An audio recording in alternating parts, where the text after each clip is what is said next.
ఐతారం వచ్చిందంటే ఇంట్లో పొయ్యి ముట్టించుడు తగ్గుతున్నది చిన్నగా. పొద్దుగాల నాస్ట బయటికెళ్ళే పార్సల్ పట్టుకొస్తారు. జరసేపు అటు ఇటు ఉన్నాక ఇంతల్నే పగటిలు బువ్వ తినే టైం అవుతుంది. అందరు కలిసి అట్లా హోటల్ గోవుడు, బిర్రుగా బిర్యానీ తినుడు, బిల్లు కట్టి ఇంత సోంపు బుక్కి బయట షికార్ల గోవుడు నడుస్తుంది. ఆరానికి ఒక పారి ఇంటామెకు రెస్ట్ దొరికినట్టు ఉంటుంది.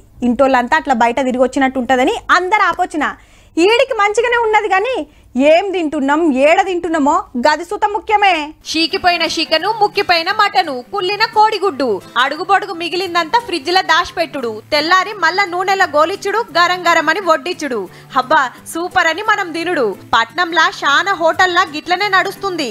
హైదరాబాద్ లో కూడా ఓ హోటల్లా చెక్కింగ్ చేస్తే తిండి సక్కదనం బయటపడ్డది. నాన్ వెజ్ అనేది రాత్రి నిన్న మొన్నటిది వాడింది ఎందుకు మీరు పెట్టుకున్నారు? అంటే మీరు తినడానికా, కస్టమర్ తినడానికి? ఇక ఎంత చక్కటి జాగలో వండుతున్నారో చూడురి. కాలు పెట్టే తట్టు లేదు. ఇది సొక్కమైన అల్లం ఎల్లిగడ్డ పేస్ట్. మరి జబ్బ నిండా నూరి పెట్టిండ్రు. ఈడ డబ్బాలకెత్తి సోప్ టాప్ గా కాగితాలు అంటబెట్టి పబ్లిక్ కు అంటగడుతున్నారు. అందులో అల్లమే ఉందో ఇంకేమేసిండ్రో వాళ్ళకే తెలవాలి. బయట అల్లం ఎల్లిగడ్డ పిరముందని, పొట్టు తీసి నూరుడు కష్టమని, అగ్వకొస్తుందని గీ డబ్బాలు కొంటే కల్తీకి ఎలకని చెప్పినట్టే. ఇక దుక్నాల్లో కొనుకొచ్చే మిచ్చర పొట్లాలు చూడురి ఎంత మంచిగా తయారు చేస్తున్నారో. దేవిన నూనెల్నే దేవుడు ప్యాకెట్లకు నింపి పార్సల్ చేసుడు.